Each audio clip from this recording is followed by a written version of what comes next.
जय श्री कृष्णा, राधे राधे। आज हम आपको सुनाएंगे माघ मास महात्म्य अध्याय 26। इसके सुनने मात्र से राजयोग और महान सुखों की प्राप्ति होती है। 26वां अध्याय शुरू करने से पहले हम आपको बताएंगे कि हम सुबह सवेरे किस तरह सभी देवों का दर्शन करें और किस मंत्र के द्वारा उनकी उपासना करें। हमारे शास्त्रों में सुबह जागते ही सबसे पहले बिस्तर पर बैठकर दोनों हाथों की हथेलियां करतल के दर्शन का विधान बताया गया है। इससे व्यक्ति की दशा सुधरती है और हमारे भाग्य में वृद्धि होती है, क्योंकि धन की देवी लक्ष्मी, विद्या बुद्धि वाणी की देवी सरस्वती और कर्म अर्थात कार्य सिद्धि के देवता भगवान कृष्ण, ये तीनों हमारी हथेलियों में मौजूद होते हैं। अतः जब आप सुबह नींद से जागी तो बिस्तर पर बैठे बैठे ही अपनी हथेलियों को आपस में मिलाकर पुस्तक की तरह खोल ले और यह श्लोक पढ़ते हुए हथेलियों का दर्शन करें। प्राग्रे वस्ति लक्ष्मी कर मध्ये सरस्वती कर मूले तु गोविंदा प्रभाते कर दर्शनम। इस प्रकार यह मंत्र बोलते हुए हमें अपने हथेलियों को देखना चाहिए। ये अब हम शुरू करते हैं अपना माघ मास अध्याय 26 की कथा को। हमने 25वें अध्याय में आपको सुनाया कि कैसे देवदत्ती जी ने उस पिशाच को केरल देश के राजा वसु की मुक्ति की कथा सुनाई। देवदत्ती जी ने बताया कि केरल का राजा वसु अपने धर्म कार्यों को छोड़कर बुरे कर्मों पर आतुर हो गया था। वह बुरे कर्म करने लगा, धर्म जप कर्म नहीं करता था, दान पुण्य नहीं करता था, तो जिसके कारण उसकी एक जंगल में मृत्यु हो जाती है। उसका दाह संस्कार अच्छी तरह से न होने के कारण वह उसी जंगल में प्रेत योनि में चला जाता है। प्रेत योनि में जाने के बाद उसे भूख प्यास से वह व्याकुल रहता है। वह वहीं पर एक राहगीर को देखता है जो कि 2 गगरियों में संगम जी का जल लेकर आ रहा था। फिर वह उस राहगीर के पूछने से बताता है कि कैसे वह पिशाच बना, राक्षस प्रेत योनि में हुआ। आइए अब हम अपना 26वां अध्याय शुरू करते हैं कि एक सारस और एक वानर के पूर्व जन्म की कथा। वह राहगीर ब्राह्मण बोला, हे प्रेत, तुमने सारस से कहे हुए वचन किस प्रकार सुने, सो मुझसे शीघ्र कहो। प्रेत ने कहा, हे श्रेष्ठ कार्पटिक, मैं सारस के कहे हुए वचन कहता हूँ, सुनो। इस घने जंगल में दूसरा नदी जो पर्वत से निकली है, उसके पास ताल वृक्षों से घिरी हुई अथाह जल भरी ताल है। वहाँ मतवाले हाथियों के झुंड रहते हैं और बड़े बड़े महाकुंभ शोभायमान हैं तथा चिकने जामुन के मनोहर वृक्ष हैं। वहाँ पर मैं घूमता हुआ भोजन की कामना से इसी नदी के तट पर थकान के कारण ठहर गया। वहीं पर सारस का एक जोड़ा किसी दूसरे वन से उड़कर बहुत से पक्षियों के साथ आया और वहाँ पर पानी पीकर तथा भारे से रमण करके अपने बाएं पंख में सुख से मस्तक ढांप कर सो गया। अंतरतर लाल मुख, लाल नेत्र, तीखे दाढ़ और नख वाला, बड़े बड़े रोए व लंबी पूंछ वाला बड़ा चंचल बलवान बंदर वृक्ष से उतरकर जहां सारस सोया हुआ था आया और अनेक पक्षियों को देखते हुए उस क्रूर बुद्धि बंदर ने अपने हाथों से सारस के पैरों को कसकर पकड़ लिया। भय के मारे अन्य सब पक्षी तो उड़ गई, परंतु भयभीत सारसी विलाप करती हुई वहीं पर रुक गई।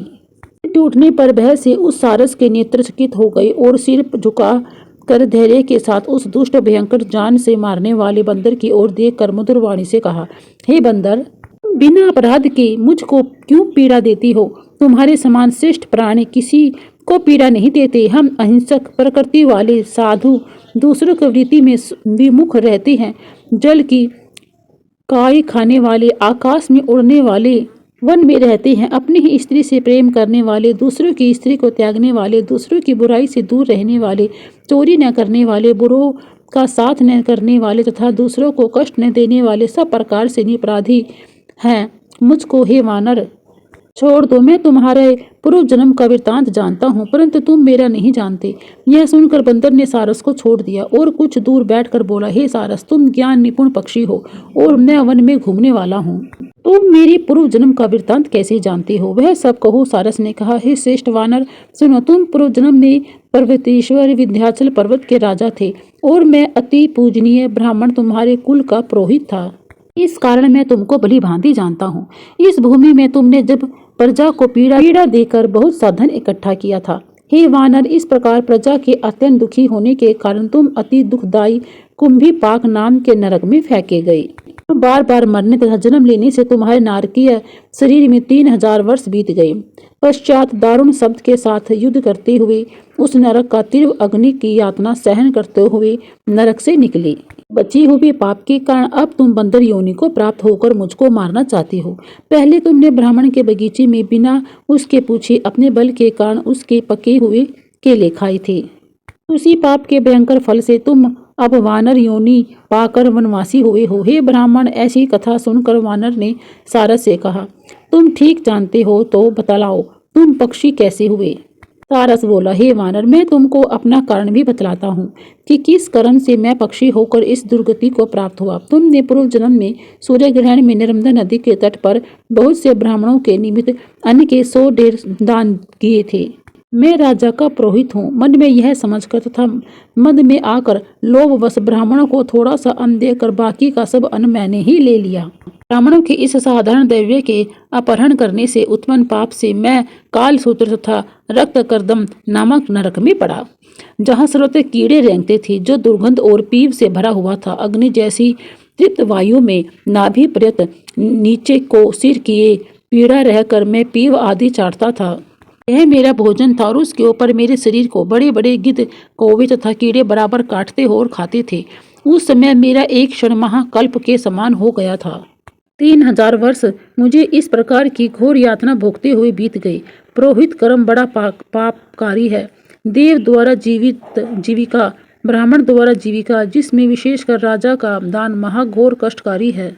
यह नरकगामी है, ऐसा तत्वज्ञानी लोग कहते हैं। नरक से निकलकर मैंने किसी पारवश उद्धार पाकर कर्म फल से अब पक्षी का जन्म पाया है। मैं कारण सहित सब वृत्तांत कहता हूँ, सुनो। मैंने बहन के घर से पूर्व जन्म में कांसे का बर्तन चुराकर जुआरी को दिया था, इस कारण मैं सारस हुआ। यह मेरी स्त्री पूर्व जन्म में ब्राह्मणी थी और इसने कांसे की भयंकर चोरी की थी। इससे मेरी सहधर्मिणी भार्या सारसी हुई। मैंने बीती हुई तथा वर्तमान स्थिति तुम्हें कह सुनाई। अब भविष्य में होने वाली वार्ता सुनो। आगे को मैं और तुम दोनों एहंस होकर और यह मेरी सारथी भार्या हंसनी होकर काम रूप देश में सुखपूर्वक निवास करेंगे। तत्पश्चात हम लोग कल्याणी योगिनी में जावेंगे, वहां दुर्लभ मनुष्य जन्म पावेंगे। शिव जी की माया से मोहित प्राणी इस मनुष्य योनि में पुण्य और पाप दोनों ही करते हैं, परंतु उन्हीं कर्म के अनुसार सुख दुख का फल अवश्य ही प्राप्त होता है। इसी से सब प्राणियों की वह सर्वदा धर्म का सेवन करना चाहिए। देवता, असुर, मनुष्य, व्याघ्र, कीड़े मकोड़े, जलचर आदि किसी से भी यह दुखदायी दुख रूपी कंटक मार्ग छूटा हुआ नहीं है। केवल विरक्त योगी लोग ही इस कंटक रूपी मार्ग से दूर रहते हैं। इस प्रकार ईश्वर की माया को जानकर बड़े बड़े बुद्धिमान शोक, ताप और व्यथा नहीं करते। वे पूर्व जन्म के किए हुए कर्म के फल को उलट नहीं सकते। हे बंदर, किसी उपाय से व बुद्धि से देवता लोग भी इसको पलट नहीं सकते। पहले तुम राजा थे, बाद में नरक में गई, अब तुम बंदर हुए, फिर आगे भी ऐसा ही जन्म पाओगे। ऐसा समझकर बिना शोक किए तुम आनंद पूर्वक इस वन में विचरते हुए काल की प्रतीक्षा करो। हम भी ईश्वर की माया में बंधे हुए अपना जंगल भ्रमण करके धैर्य धारण किए जन्म बिताते हैं। वानर ने कहा, पहले मैं तुम्हें पूछता था, अब भी मैं तुमको प्रणाम करता हूँ, क्योंकि जाति समण होने से तुम मेरे पूर्व जन्म के वृत्तांत को जानते हो। अतः ही सारस और सारसी, तुम दोनों यहाँ आनंद पूर्वक रहो, तुम्हारा सदा कल्याण हो। तुम्हारे वाक्य सुनकर मैं मोह रहित हो गया हूँ, अब मैं भी सुखपूर्वक विचरण करूँगा। प्रेत ने कहा, ब्राह्मण, यह सुनकर परम पवित्र पक्षी और बंदर का विचित्र संवाद मैंने नदी के तट पर सुना था, जिससे मुझे भी बोध उत्पन्न हुआ और मेरे शोक का नाश हुआ। यह अपूर्व रहस्य सब पापों का नाश करने वाला है। जो कोई भक्ति पूर्वक इसको पढ़ता है या सुनता है उसको ज्ञान प्राप्त होता है। इस प्रकार माघ मास महात्म्य यह 26वां अध्याय यहीं पर संपूर्ण होता है। आगे कथा हम अपने अगले अध्याय में कहेंगे। जय श्री कृष्णा, राधे राधे। आपको यह अध्याय कैसा लगा हमें कमेंट बॉक्स में जरूर बताएं। लाइक करें, शेयर करें, सब्सक्राइब जरूर करें।